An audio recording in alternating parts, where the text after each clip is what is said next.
estava ligado aqui na RB2 já perdeu, viu? Mas ainda você tem a possibilidade aí de ouvir pelo menos mais 35 minutos dessa conversa, que está muito agradável e principalmente muito interessante, porque são assuntos que interferem diretamente no nosso dia a dia e basicamente segurança pública. E você fala um puxa o outro, né? Exatamente, quando você termina um assunto já tem mais um monte em vista aqui. Agora o senhor falou em segurança pública, doutor. A gente sempre discute isso, que segurança pública não é só polícia na rua, é a iluminação, é uma rua melhor, é uma educação melhor para as crianças na escola, para que entendam que o trabalho da polícia é esse ou é aquele. Então, quer dizer, segurança pública é muito mais do que policial na rua dando tiro, né? Muito importante que você coloca. Primeiro vamos falar da escola. Eu acho que desde lá o início da criança na escola, lá no seu na sua fase inicial, até a faculdade deveria ter pelo menos talvez umas 2 horas sobre segurança pública, ou uma meia dúzia de horas sobre segurança pública em cada fase de estudo dessas. Por quê? Porque as pessoas precisam saber o que é a polícia, quem é a polícia, para que ela serve, por que ela está aí, e quem é a polícia militar, quem é a polícia civil, quem é a guarda municipal, que está eu acho que a guarda municipal faz um bom trabalho, mas está se precipitando muito. Ela tem que tomar suas cautelas também, mas então temos que pensar nesse aspecto. E você fala também, Márcio, daquela questão da responsabilidade sobre a segurança pública, e eu vou dizer aqui da responsabilidade do cidadão também. Então todo mundo tem que ter sua responsabilidade, mas o cidadão, ele tem que se preocupar com a sua segurança. E eu, agora, como estou na divisão do patrimônio, eu tenho visto muitas situações que têm acontecido na área dos arrombamentos. O que aconteceu? Todo mundo viajou. A cidade está vazia, está muito boa a cidade assim, né? Mas todo mundo viajou e largou sua casa, largou seu comércio, largou seu apartamento, não deixou o telefone para ninguém procurar ele se acontecesse alguma coisa. E eu atendi um caso no Campo Comprido, pessoalmente eu fui lá ontem de manhã, eu estive lá atendendo, a pedido do doutor Júlio, através do secretário, uma casa fantástica, aquelas casas dos sonhos da pessoa, com segurança privada, com alarme, monitoramento e tudo. E o ladrão entrou na casa. E ele entrou por uma portinha, um terreno enorme, é a casa dos sonhos, que eu diria, né? Eu saí de lá assim de boca aberta. Então, e entrou lá. Mas e onde houve a falha ali? A polícia não tinha ingerência lá naquela residência. Por quê? Porque era num condomínio fechado e a polícia não ia saber o que estava acontecendo lá dentro. Então não se pode criticar a polícia aqui, nesse caso, por parte de falta de segurança.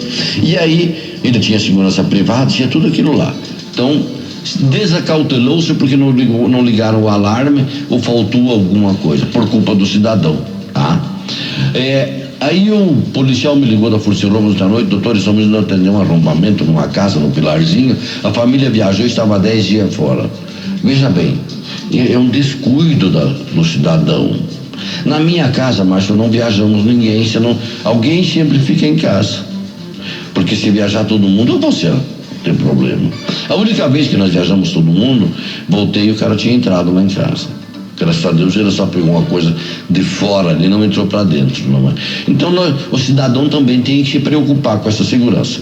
Aí tivemos um arrombamento no Zé Loureiro na noite do dia, na madrugada que eu saí para a rua, no primeiro do ano. Tivemos um arrombamento, a polícia militar estava atendendo, mandei o pessoal da Força Roubos para o local. E começou o atendimento, essa bronca, 2 horas da manhã. Era 6 horas da manhã, não tinha localizado o proprietário. Você vai fazer o quê? Você não pode ficar lá cuidando. O cidadão tem que deixar lá dentro um telefone ou alguma coisa para ele ser localizado. Então a polícia corre o risco de deixar lá. Então a questão de segurança não é só responsabilidade do Estado. O cidadão também tem que fazer a sua parte. Certo. O senhor estava falando aqui na questão dos inquéritos policiais, doutor. Você falou um fato extremamente importante e que me atinge diretamente de uma forma boa. Eu assumi a delegacia de homicídios em 2010, junho de 2010, e fiquei até junho de 2013. E a delegacia de homicídios, quando eu assumi, ela tinha 6.600 inquéritos. Em 2013, quando eu saí, eu deixei a delegacia com 3.100 inquéritos, se eu não me engano, mas foi por aí. Uma redução extraordinária de inquéritos. Por quê? Porque eu dinamizei o trabalho. Por que é o dinamismo do trabalho? Eu estava presente em praticamente a maioria dos locais de crime, na medida do possível que eu podia estar lá. Eu cobrava que o meu delegado fosse presente, se eu não tivesse, eu estava lá, não é? O que eu fiz, Márcio, que não se faz e que nunca se fez? Eu já levava do local do crime de homicídio os familiares, a testemunha, eventualmente no calor dos fatos, no né? calor dos fatos, o suspeito, para a delegacia. E eu já ouvia todo mundo, eu já mandava fazer uma perícia, eu já ouvia os familiares, e isso dinamizou muito. Então, amanhã de manhã o meu delegado de plantão ia receber praticamente meio inquérito pronto, que é o que não se faz. Eu não sei se continuam fazendo ou não, mas que tem que ser feito. O cidadão que teve o filho morto, ele precisa de uma resposta imediata. Qual é a resposta que você vai dar? É você estar lá junto com o corpo da vítima e conversando com o pai, com a mãe, e levando ele para a delegacia, já mostrando para ele que você está preocupado e você vai fazer alguma coisa. E nós fizemos isso no homicídio, Márcio, e foi muito importante. E nós reduzimos também, Márcio, uma coisa importante. Vamos pegar 600 homicídios no ano. Se eu não fizesse isso, você sabe quantas saídas policial deveria ter? No mínimo 3.000 saídas com viatura e com policial, para intimar, para procurar as pessoas, para cumprir ordem de serviço. Para fazer isso, nós diminuímos tudo isso. E o resultado disso, você vai lembrar muito bem, Márcio, naquela matéria Crime Sem Castigo, que Sim. a Gazeta do Povo fez, que eu sempre tenho minhas críticas à imprensa, mas essa parte eu quero elogiar aquela matéria da Gazeta do Povo. Não porque me atingiu, mas porque foi uma matéria bem feita. Uma matéria que atingiu a polícia, atingiu o Poder Judiciário. Eles foram buscar as informações lá no Tribunal do Júri, onde tramita os processos dos homicídios, feito principalmente pela Delegacia de Homicídios, não é? E que se nós fizermos bem feito, vai ser bom lá na frente. Se nós fizermos uma cacaca, desculpe, vai ser uma nhaca lá na frente.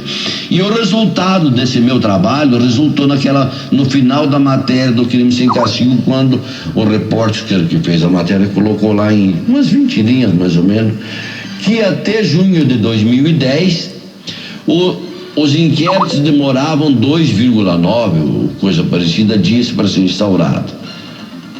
Aliás, 89,3 dias para ser instaurados.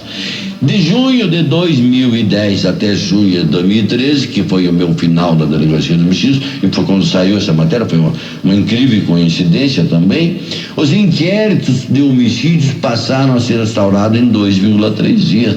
Você viu a distância de quase 90 dias para 2 dias? O que foi isso? Foi o dinamismo. Porque até a gente sabe que o mundo do crime, ele é rotativo, né, doutor? Às vezes o camarada matou aqui, mas amanhã ele já morreu. Já morreu. Não, mas eu tive muito isso na delegacia. Eu peguei muito inquérito e eu resolvi, entre aspas, muito inquérito dessa forma. Por quê? Porque pegava inquérito que fazia 5, 10 anos tramitando, Márcio. Sequer tinha ouvido um pai, um familiar do morto, e eu tive muito problema, porque eles brigavam conosco, com meus policiais. Pô, você vem aqui 5 anos depois, 3 anos depois, o que vocês querem? E eu encontrei muitos inquéritos dessa forma, que o autor já estava morto. Então você conclui o inquérito e manda embora, porque não tem mais o que fazer. Porque só fica ali fazendo o número, né? Só fazendo o número. E o Ministério Público do Tribunal do Júri trabalhou muito bem nessa oportunidade conosco. Ele nos ajudou muito na redução disso, porque nós fizemos uma parceria boa com o Ministério Público, com o Judiciário. Eu ia lá conversar com o juiz, doutor Daniel, eu ia lá conversar com o doutor Blaso, como é que é? Marcelo Blause, com os outros promotores do júri, discutir os inquéritos, o que fazer, que é isso que precisa, e não o Ministério Público de um lado e a polícia do outro se defrontando, não é? Então isso deu um resultado extraordinário. Isso é trabalhar. Agora, o que a Polícia Civil precisa fazer? O que o delegado precisa fazer, que o escrivão precisa fazer? Eles precisam pegar um inquérito e concluir. Nós temos que ter interesse no nosso trabalho. Tem muita gente que quer ser polícia e que quando entra na polícia não faz o que tem que ser feito, não é? Na verdade tem muita gente que acha que polícia é exatamente aquilo que a gente falou no começo, é simplesmente correr atrás do bandido, correr atrás do bandido. Porque assiste muito filme lá, o CSI, aquela coisa, e não tem nada. Ia ter uma pistola na cinta e uma carteira, e sair de óculos escuros na rua e ficar bonitinho. Então polícia não é isso, mas polícia é outra história.